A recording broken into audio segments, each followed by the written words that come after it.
السلطات المغربية تستنكر بشدة محاولة هيومان رايتس ووتش اليائسة النيل من النجاحات التي حققها المغرب لتعزيز وحدته الترابية.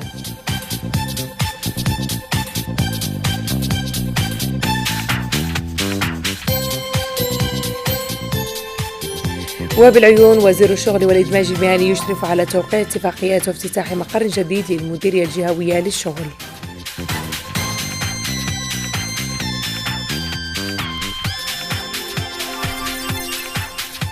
شركة فلايارغو البولونية لتركيب المروحيات الخفيفة تعلن عن استثمار مهم بالأقاليم الجنوبية لتوطين هذه الصناعة النوعية بهذه الربوع. –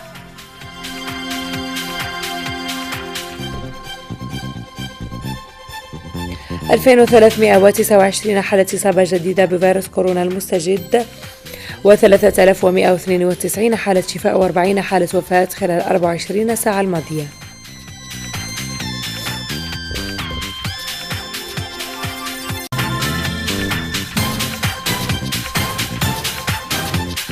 أهلا بكم.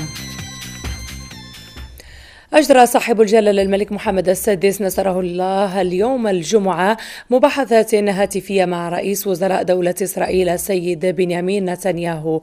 وخلال هذه المباحثات ذكر جلالة الملك بالأواصر المتينة والخاصة التي تربط الجالية اليهودية من أصل مغربي بالمملكة المغربية. كما جدد صاحب الجلالة التأكيد على الموقف الثابت والذي لا يتغير للمملكة بخصوص القضية الفلسطينية، وكذا الدور الرائد للمملكة من أجل النهوض بالسلام والاستقرار في الشرق الأوسط.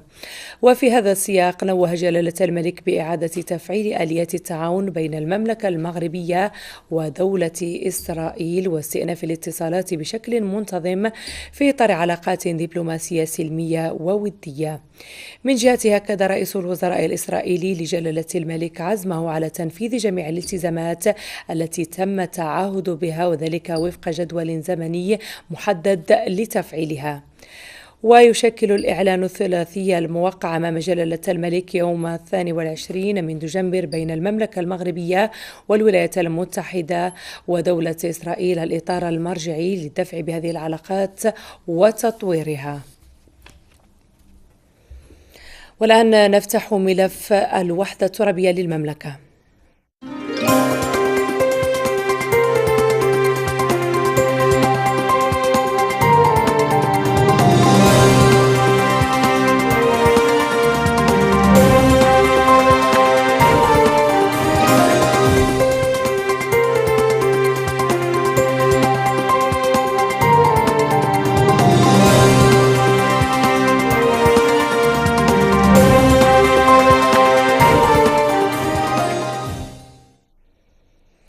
استنكرت السلطات المغربية بشدة محاولة هيومان رايتس ووتش اليائسة للنيل من كل النجاحات التي حققها المغرب ميدانيا ودبلوماسيا لتعزيز وحدته الترابية واستغلالها المكشوف لملف حقوق الإنسان لتمرير مواقفها السياسية بشأن الصحراء المغربية وتلفيق اتهامات باطلة ضد السلطات العليا.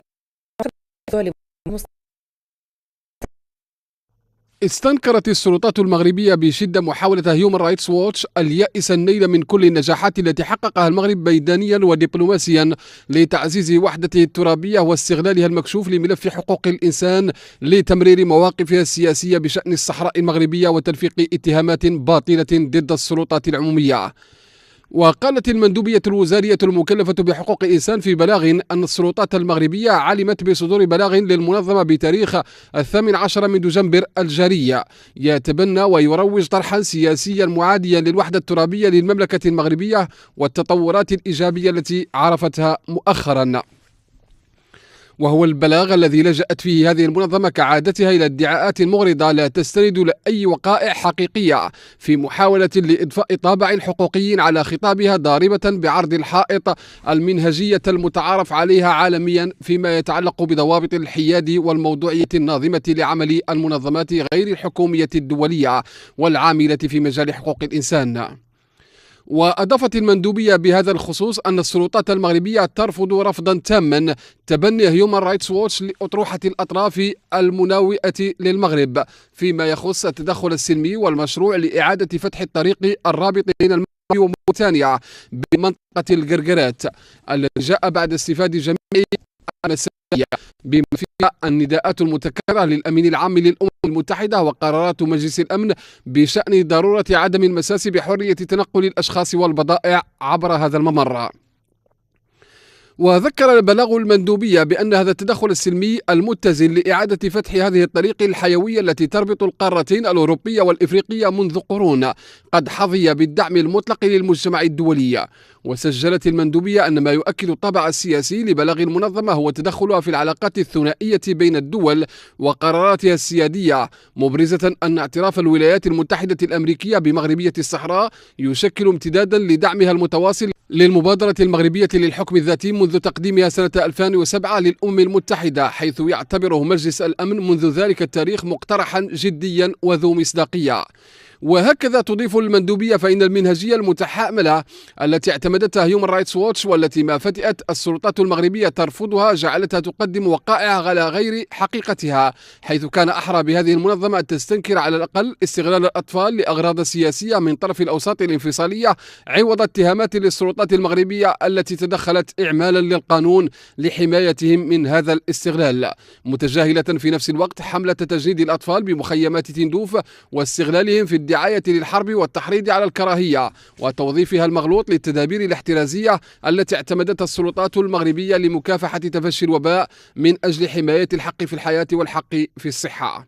وخلص بلاغ المندوبية إلى أن دعوة هيومن رايتس ووتش تخويل المنورس وصلاحية مراقبة وضعية حقوق الإنسان بالأقاليم الجنوبية للمملكة المغربية بذريعة أن باقي بعثات السلام في العالم تضطلع بهذه المهمة لا يعدو أن يكون ترويجا لمغالطات، ذلك أن مراقبة حقوق الإنسان منوطة فقط ب7 بعثات للسلام من ضمن 14، وفي بلدان أو مناطق نزاع تعرف